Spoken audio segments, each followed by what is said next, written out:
शेरदाई ड्रामे का एपिसोड 22 किस किस को पसंद आया।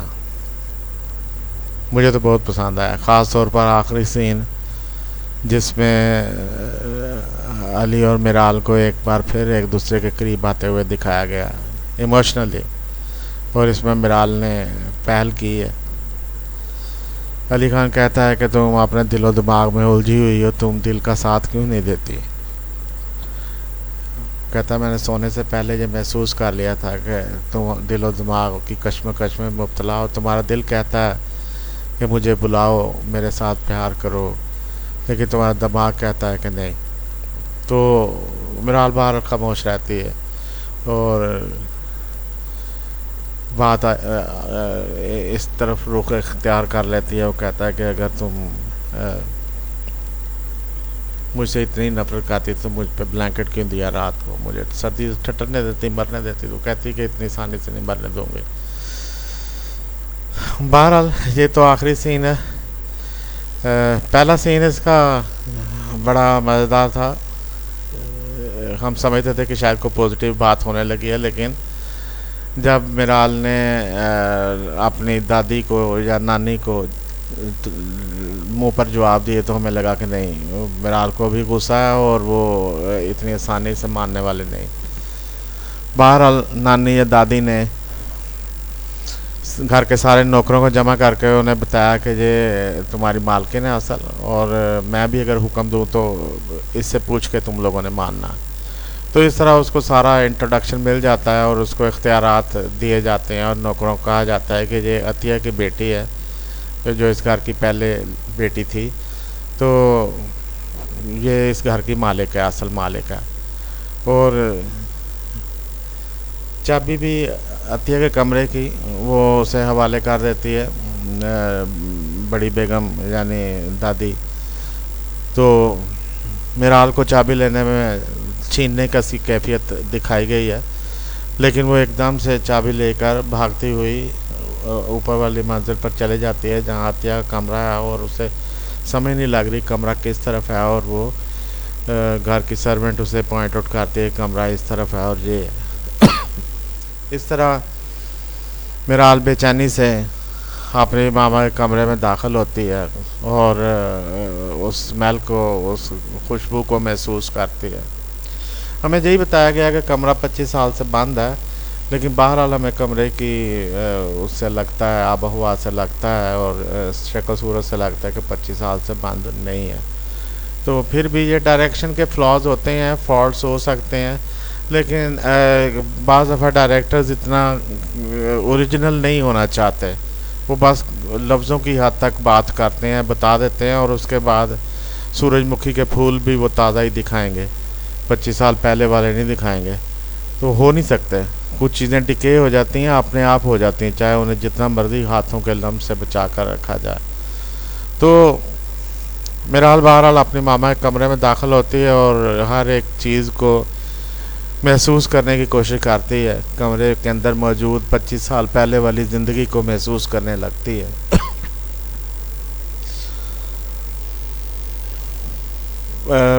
बेड्स हैं, सोफ़ा सेट्स हैं, टेबल्स हैं, ग्लास वेजेस हैं, और इस तरह के ग्लास लुकिंग ग्लास हैं, और उसके बाद नेकलेस पड़े हैं, ब्रेसलेट्स पड़े हैं, रीडिंग टेबल है, राइटिंग टेबल है उसके ऊपर पड़ी बुक्स हैं। एक बुक को उठाकर देखती भी है, उसके पेज को स्मेल करने की कोशिश करती है, 25 साल पहले वाले बुक पेज। तो ये सारा कुछ जो है वो हमें भी मिराल के साथ साथ एक खूबसूरत एक्सपीरियंस करवाता है, और हम भी मिराल के साथ साथ ऐसा ही एक्सपीरियंस महसूस करते हैं।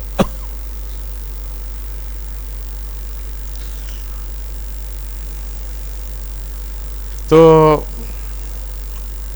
एक किताब को वो थोड़ा सा उठाकर देखती है, रूम इज़ सीक्रेट। तो room is a symbol of love, तो इसका मतलब लव सीक्रेट। और इस तरह वो थोड़ा सा मुस्कुराती भी है कि उसकी मामा भी कभी मोहब्बत में मुब्तला थी,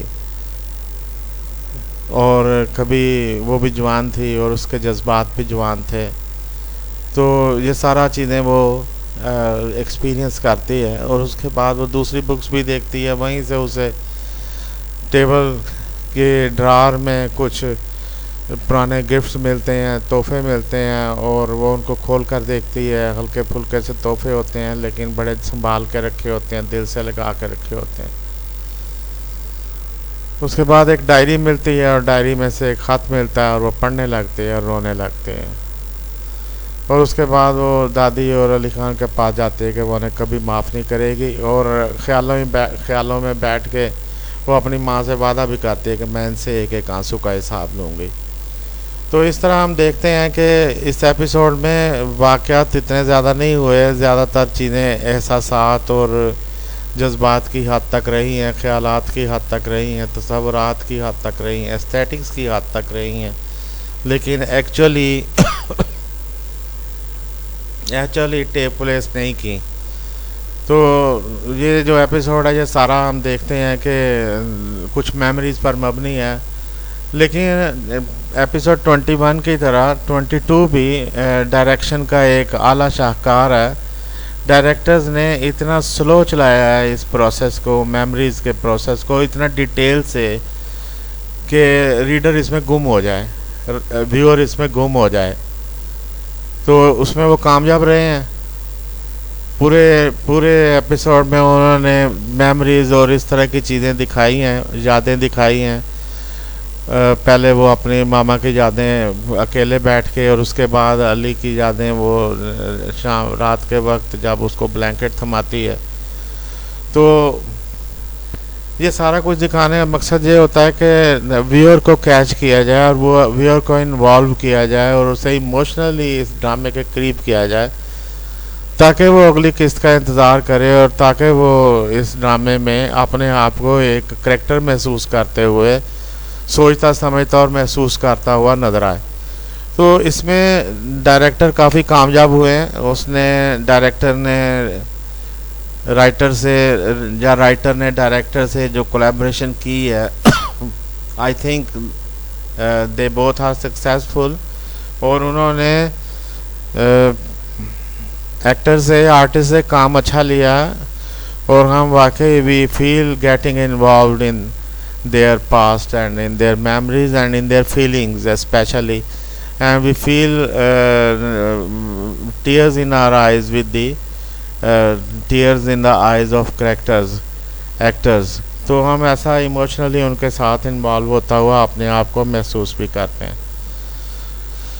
बहरहाल ये एपिसोड एक कामयाब एपिसोड है, और सबसे ज़्यादा जो इसमें चीज़ अच्छी लगी है वो लास्ट सीन है कि चीज़ें कुछ कंट्रोल में हैं और टर्न होती हुई महसूस होती हैं। और ये दिखाना चाहिए ताकि जो मेरे जैसे व्यूअर्स हैं वो इतना ज़्यादा बदज़न ना हो और ड्रामा छोड़ ही ना जाए कहीं। तो उनको इस तरह की चीज़ें दिखाई जाएँ ताकि वो बैठे रहें और अच्छे वक्त का इंतज़ार करें एक्टर्स के साथ और डायरेक्टर के साथ। और इसमें जहाँ तक बात है एक्टिंग स्किल्स की, तो हम पहले कह चुके हैं कि दे आर द बेस्ट, और जो डायरेक्शंस हैं उसी के ऊपर सारी हमने बात की है कि direction is very much perfect, और we can't expect anything better than this direction. ऐसे जो सीन हैं वो 10-15 सेकंड के तो नहीं होते, जब नहीं हो सकते, या 10 मिनट के तो नहीं हो सकते। तो उन्हें तो फैलना होता है, क्योंकि वो व्यूअर्स को अपने अंदर इन्वॉल्व करना वाले सीन होते हैं, व्यूअर्स को अपने साथ चलाने वाले सीन होते हैं। तो डायरेक्टर उस वक्त कामयाब हो जाता है, एक्टर भी उस वक्त कामयाब हो जाता है, जब व्यूअर देखने वाला अपने आप को उस ड्रामे का हिस्सा महसूस करे, और उसके साथ साथ वो मूव कर रहा हो, और उसके साथ साथ ही वो फील कर रहा हो, और वो अपने आप को किसी करैक्टर से रिलेट कर रहा हो। तो अपने एक्सपीरियंस को, ज़िंदगी के एक्सपीरियंस को वो उस करैक्टर के एक्सपीरियंस से रिलेट कर रहा हो। तो इस वक्त अगर हम देखें तो जो all the people who are in love, they must feel themselves like मेराल, लाइक अली।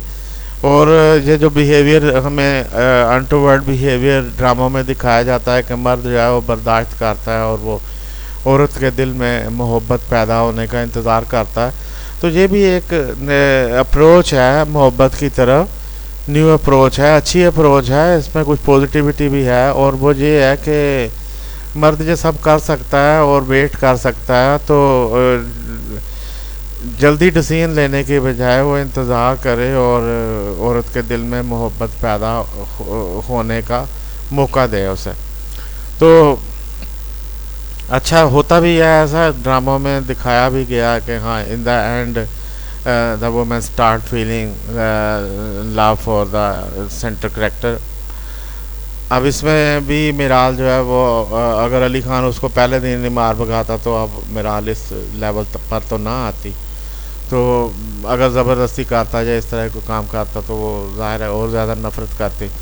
जो दूर हो जाए इंसान तो फिर तो करीब आना मुश्किल हो जाता है। तो ये सारी फ़िलासफ़ी भी इसमें मौजूद है कि a new way to solve the problems, and there always are new ways to solve the problems. तो हम देखते हैं कि मोहब्बत के जो मामलात हैं, वो जो यंगस्टर्स हैं वो अपने आप को कैसे रिलेट करते हैं, या थोड़ा सा मिडल एज पीपल है तो वो कैसे अपने आप को फेस करते हैं और रिलेट करते हैं इस कहानी के साथ कि हमने ऐसा क्यों ना किया, हमारे ज़माने में ऐसा क्यों ना था। All these things in all ways बहुत से हवालों से अगर देखा जाए तो हम ये कहेंगे कि this is very much a successful episode. और उम्मीद है कि episode 23 must be one of the successful episode also। खुश रहें, अपने आप को खुश नसीब समझें, अपनी तारीफ़ करें, अल्लाह ताला आपको खुश रखे। अल्लाह हाफ़िज़।